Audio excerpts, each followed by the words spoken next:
The horror and heartbreak of mass shootings at schools prompted Hamilton author Brent Van Staalduinen to write his latest novel. And he joins us this morning ahead of the launch of Nothing But Life. Good morning, Brent. Nice to see you again. Hi, Annette. It's great to be back. So tell me about the moment when you decided, okay, I have to do something about what's going on here, about how I feel about these shootings. I need to do it through your art. I think it happened after the Marjorie Stoneman shooting in Florida. I think that was the real moment that made me want to write about it. I think the Newtown shooting a number of years before had been the first sort of watershed shooting for me that really broke my heart. And since then, I have really been wanting to investigate that. Mm-hmm. And you wrote the novel, it's in a YA or a young adult kind of format, and this is your first kind of foray into that genre, isn't it? Yeah, it is. Yeah, this is my first strict YA in that I actually intended to write it as a YA title. My other two novels also deal with younger people, but they're more literary. They're also coming of age, but they have a little more emphasis on language and character development. This is more strict YA. Right, whereas not to say that this book is not for adults to read, because I loved it. And I wanted to ask you, what makes something YA? Well, I think what really, for me, makes a good YA novel is that it really targets the intensity of the teenage experience. As a teenager, of course, everything is right now and intense and hormonal and all of those things. And I think also a good YA novel will also address universal themes of not just for teenagers, but also the things that we all struggle with and strive towards: love, loss, grief, tragedy, trauma. Right. It deals a lot with scars as well. I want to set it up but not give too much away here. So it's about a boy who was he was a victim of a school shooting, an imaginary one in Windsor, and it turns out that one of his relatives is the shooter, kind of thing. But so his mom moves him away, moves him back to Hamilton.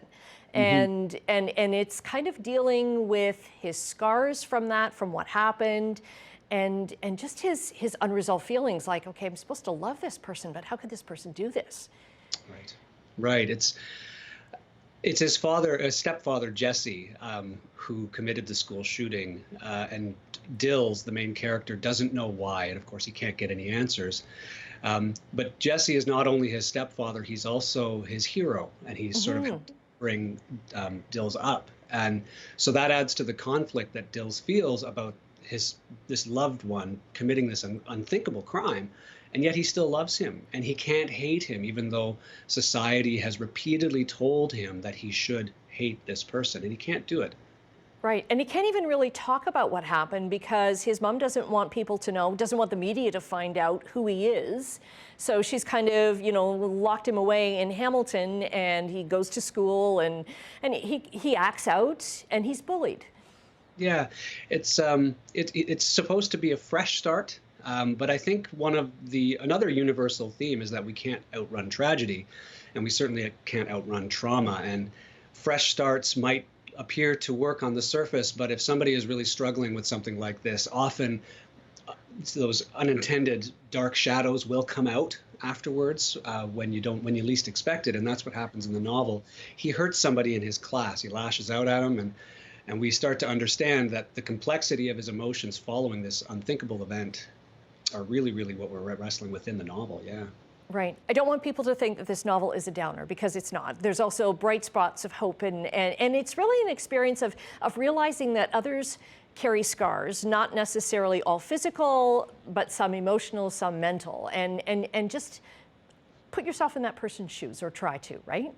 Yeah, that's exactly right. I'm continually struck by, in this case, a teenager, how people can somehow become stronger through these unbelievable and unthinkable, and I use that word a few times because it really is for most of us, how they become stronger. And I don't want to downplay how hard fought that strength is. It is a struggle, but in this case particularly, there's something that we can take away from that idea that a survivor can be a hope-filled survival, and that's been quite a theme in this one as well. Is that surviving this kind of thing is something that we need to admire and we need to pay attention to. Okay, and we've run out of time, but I want people to know that for your book launch, which is happening Thursday night, anybody can go online and do this because you're encouraging people to take part because it is a fundraiser as well for Kids Help Phone to help other kids in crisis. That's right. Okay, Brent, great to talk to you. Fabulous book. Thanks for joining us. Thank you again, Annette. Okay.